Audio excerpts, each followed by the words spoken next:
শিমুল mother tincture.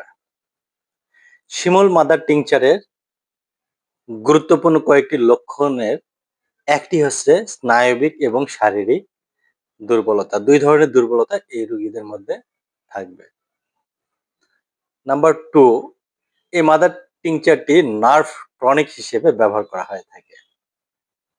Number 3, এটি যাদের পাতলা তাদের ঘন করে এবং দ্রুত পতন রোধ করে। নাম্বার 4, প্রস্রাব যাদের কম ক্লিয়ার হয় না তাদের প্রস্রাব বৃদ্ধি করে এবং ক্লিয়ার করে।